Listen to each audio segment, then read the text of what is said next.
Hello, and welcome to the James Bond Countdown, the series where I, a lifelong 007 fan, bring you ranked lists pertaining to every last aspect of the James Bond film franchise. Today I'm ranking something of a blink-and-you-miss-it element of Bond's cinematic formula, the title segue, which is how I like to refer to the exact moment when the pre-title sequence transitions into the title sequence. It might seem like a rather trivial aspect of the series, but I actually feel that it plays a crucial role in getting the audience hyped for the movie they're about to see.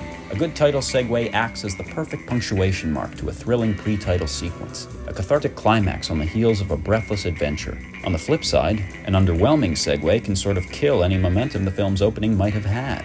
But thankfully for us Bond fans, the vast majority of title segues have managed to be bona fide crowd pleasers. So let's take a look at my personal favorites, shall we? This is a top 10.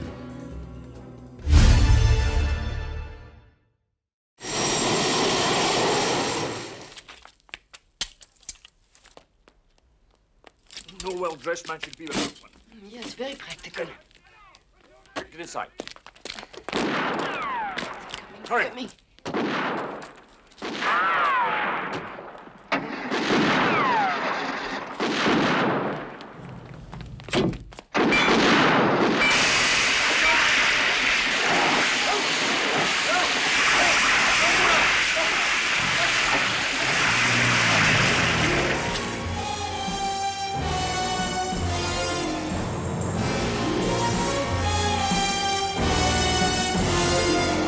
First up on my list is none other than the roaring segue of Thunderball. This one is notable for being the first time that legendary title designer Maurice Binder took a shot at crafting a title segue. The previous two had been handled by Robert Brownjohn, and they were considerably more straightforward than what Binder would go on to do. One was a simple dissolve, and the other a basic smash cut. But when Maurice Binder rejoined the series for Thunderball, he absolutely perfected the visual language of both the gun barrel and the title sequence. And when it comes to the title segue, he couldn't have set the bar higher.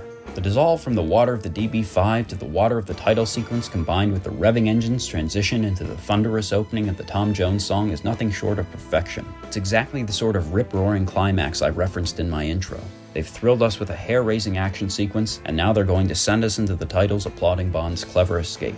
All of that being said, this one actually just barely edged out the segue from You Only Live Twice, simply because the visual transition from the last shot to the titles is a little smoother. In any case, the Thunderball title segue is an undeniable classic.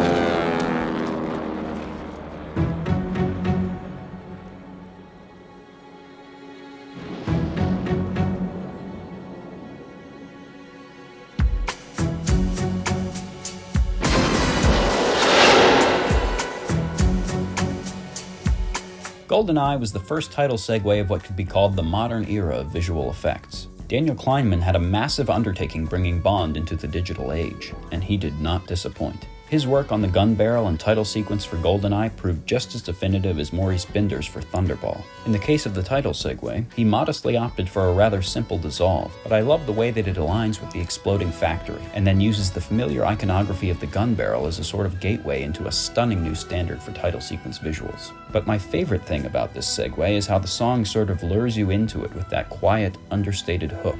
After the tense, action-packed thrill ride that is GoldenEye's pre-title sequence, it would have been all too easy, and even tempting, to launch into the titles with a boom like Goldfinger or A View to a Kill. But instead, the filmmakers treated it like a seductive whisper. That is, until they fire a bullet straight down the screen at you. Pair it all with one of Bond's classic clever escapes, and you have a quintessential contribution to the title segue tradition.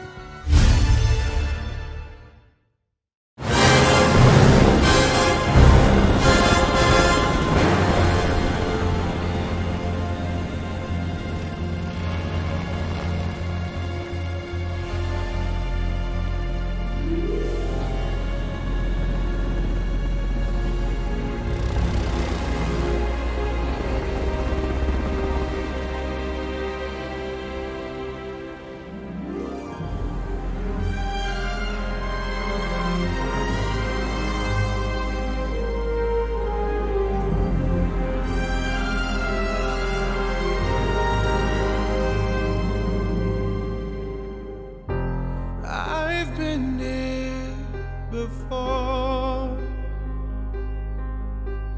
I'll never forget the first time I saw Spectre's title segue in the movie theater. The transition from Thomas Newman's score to Sam Smith's title song sent a shiver down my spine. And regardless of how you feel about Sam Smith as a vocalist, you can't deny that the instrumental portion of his theme song is classic Bond. The orchestral intro is elegantly chilling, and when paired with the visuals of this segue, it just works so well. A great many title segues sort of ride this wave of adrenaline coming off of the opening action sequence, but I love how the filmmakers let this one breathe. There's this euphoric moment of victory after Bond escapes, and then the music shift seductively pulls us into the ominous atmosphere of the titles. I also think this is one of the more integrated segues.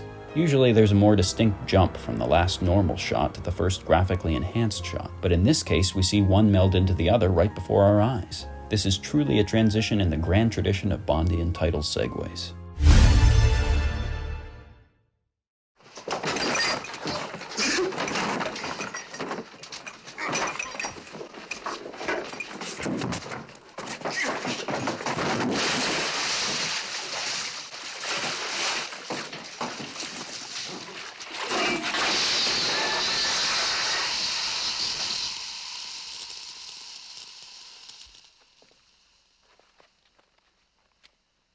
Shocking.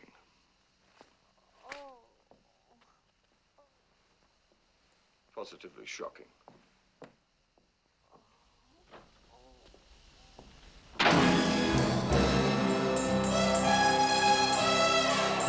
Of all the various smash cut title segues, Goldfinger is undeniably the strongest, but I do have a bone to pick with whoever handled the audio for the movie's remaster, because they actually removed one of the elements that makes it the strongest smash cut: the door slam. What's interesting is if you watch the movie in the original mono mix, the door slam remains intact. The other thing you'll notice is that the end of the sound effect overlaps with the beginning of the title song, which makes me think that they were unable to separate that sound effect from the mono version of the main theme. So when they mixed in the remaster of the song, they had to remove the sound effect. Now, I personally believe there was a simple fix for this because I did it myself. A basic crossfade on the opening notes of the song, and we're able to keep the best of both worlds. All of that being said, the door slam in and of itself isn't what landed this title segue in my top 10. Connery's dry, sardonic delivery of his final line is the other part of the 1-2 punch that this segue delivers. Anyone who saw my pre-title sequence countdown will know how much I love this opening, and this segue is the cherry on top. The fight is so rough and ugly, the villains fighting dirty and Bond fighting dirty right back. So what could possibly be the best way to diffuse the tension? The coolest wisecrack you've ever heard, followed by a bombastic blast into the opening titles. This is a smash cut that will never be topped.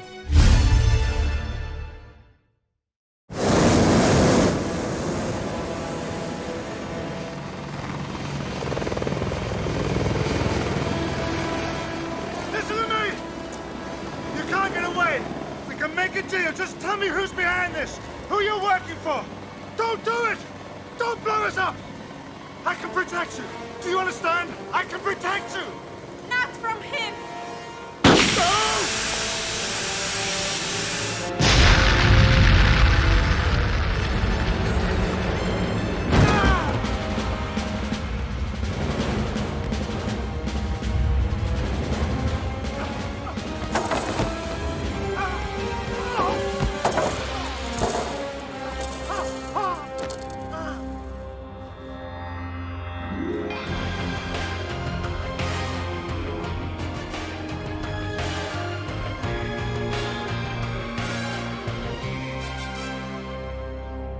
The title segue of The World Is Not Enough serves as one of the most dramatic crescendos of any pre-title sequence. We've had something of a fake-out opening, leading into an M's office briefing, interrupted by a sudden twist, launching us into a bombastic roller coaster ride that ends on a near-literal cliffhanger. To say this title segue needed to stick the landing is an understatement. If this transition wasn't smooth, it would have totally thrown off the momentum of the sequence, feeling more like an abrupt interruption to the action. Thankfully, that's not the case, because Bond's dissolve into the drop of oil is as smooth as they come.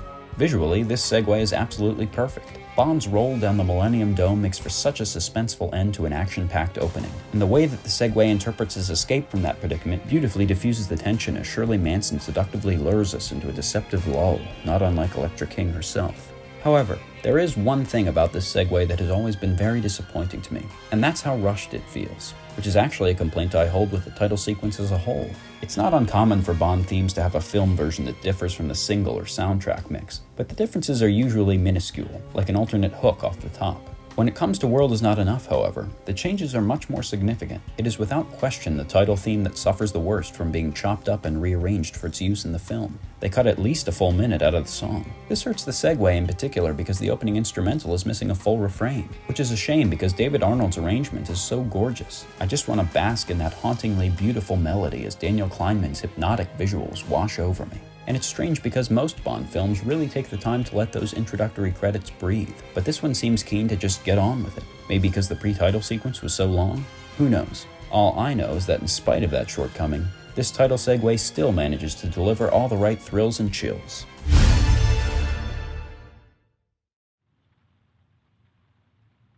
Agent down.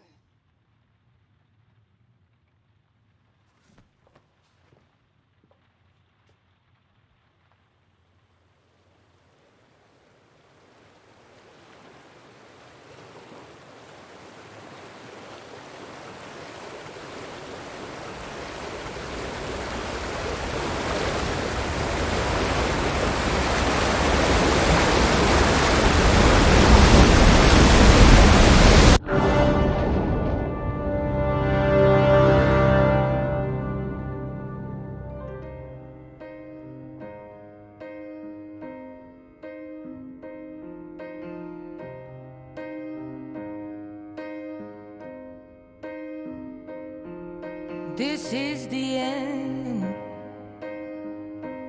Skyfall might just feature the single most atmospheric title segue of them all. When I first saw this moment in the movie theater, coming on the heels of that jaw-dropping pre-title sequence, there was not a doubt in my mind that I was in for not just a great Bond film, but for one of the best Bond films ever. I love the quiet ambience that precedes this segue. You have just had a 10-minute adrenaline shot building to the most breathless climax of a pre-title sequence since Roger Moore skied off a cliff, and then you're left with nothing but the sound of the river, the rain, and a shell-shocked Moneypenny barely able to speak the words, "Agent down." It's such an unexpectedly somber note to end a pre-title sequence on, and that subversion pairs so beautifully with Daniel Kleinman's dreamy vision for the title sequence that follows. If I had to nitpick something, I suppose it does kinda nag at me that Bond goes over the waterfall face first, but then somehow lands on his back, and it's not in a position to suggest he flipped forward mid-fall. It's like he would have had to twist his body around, but that is really grasping at straws to try and find a fault in this segue. The first orchestra hit of the song synced with his landing in the water, the fade out on his gradual descent into darkness representing his death, and finally the omniscient force intervening to guide him towards a symbolic rebirth. It's such a bold thematic swing that absolutely knocks it out of the park, and you can just feel that you're witnessing masters of their craft giving you a masterclass in visual storytelling.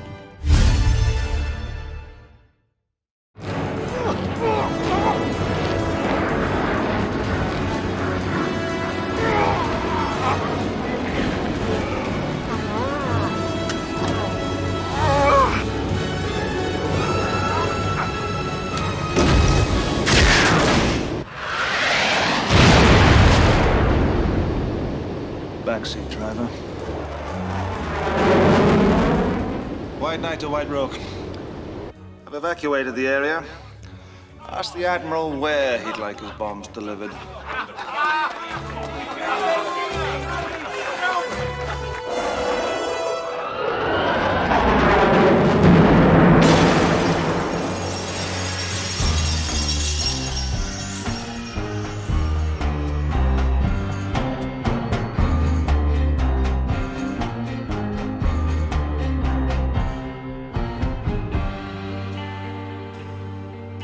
The Tomorrow Never Dies title segue very much hits the same notes as the one for Thunderball. It's that classic crowd-pleasing moment of triumph as Bond takes a victory lap. And that's perhaps the best thing about this segue, how satisfying it is in the context of the sequence. It really is the perfect conclusion to this pre-title sequence because this sequence is the quintessential man-on-a-mission Bond saves the day opening. The sequence builds so beautifully to Bond's narrow escape from the explosion, offering something of a false climax when he emerges from the fire, only to then escalate again with the aerial battle, and again with the struggle inside the cockpit.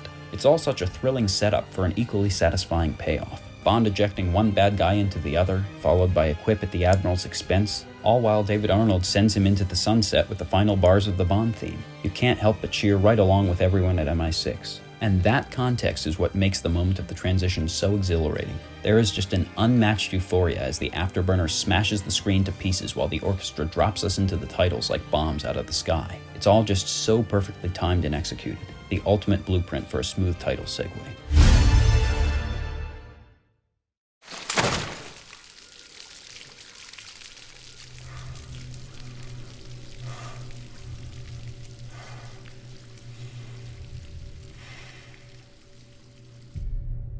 Made you feel it, did he? Well, you needn't worry. The second is... Yes. Considerably.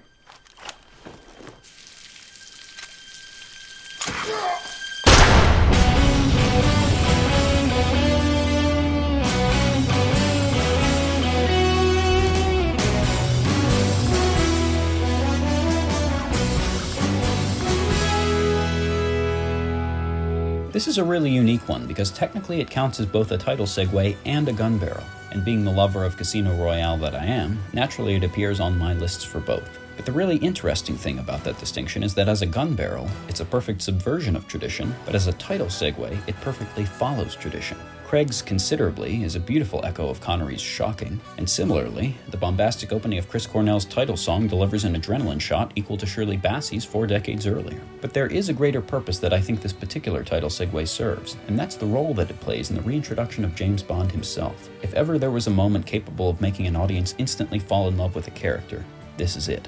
The introduction of a hero who lives on a razor's edge. You've seen his ugly side, but you've also seen what he's up against, so you don't question a single dirty trick he employs. It's kill or be killed, and when he delivers that kill shot, you just want to jump out of your seat and cheer. This is definitely the strongest title segue of the modern Bond era, and I suspect it will be a very long time before another one even comes close.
I'll be honest, it was incredibly tempting to award License to Kill's title segue the top spot on my list. This thing is a stroke of genius, and whoever had the idea of dovetailing the bridal chorus with the title song deserves their own portrait in MI6. It's just so satisfying to see Bond lasso that plane, skydive to the wedding, and share smiles all around. It's a rare moment of warmth in a Bond film that I can only imagine garnered a round of applause from the audience when it segued into the titles. It's certainly the widest I ever smile watching a Bond film.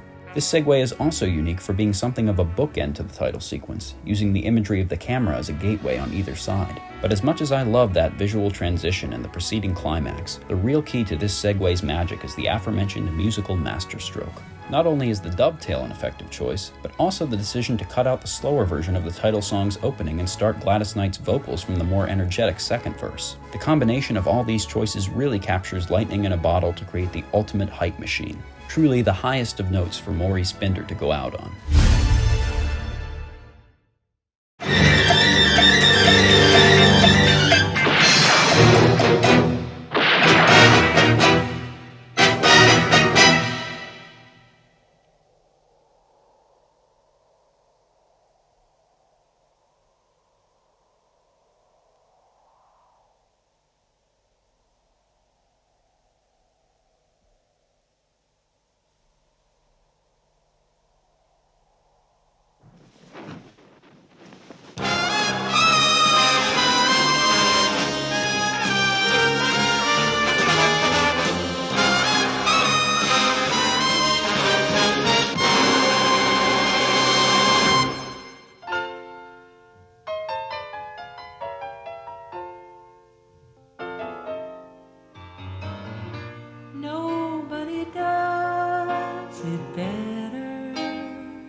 Was there ever any doubt that The Spy Who Loved Me would top this list? Everything about this moment represents the gold standard for title segues. The climax of the pre-title sequence, the timing of the music, and of course Maurice Binder's groundbreaking visual integration. This was really the first time that the visual transition into the titles was completely and utterly seamless, and I can only imagine the awe that it inspired on the big screen in 1977, especially right on the heels of the most breathtaking stunt ever committed to film. Speaking of which, the context of the sequence is everything here. Bond's escape off that cliff is easily one of his most defining moments. He's going to give his enemies the most rigorous chase they've ever experienced, he's going to get away from them, and then he's gonna rub it in their faces. It's the mischievous schoolboy spirit that endears us to him as a character.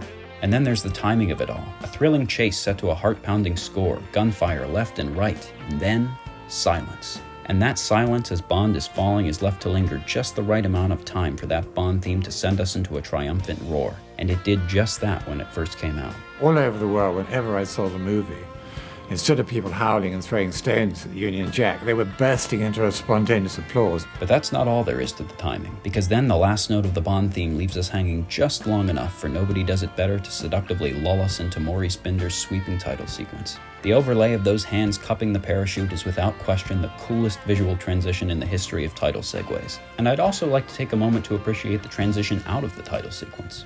Truthfully, not a whole lot of artistry had gone into the title segues before this one. Without The Spy Who Loved Me, this tradition would not be what it is today.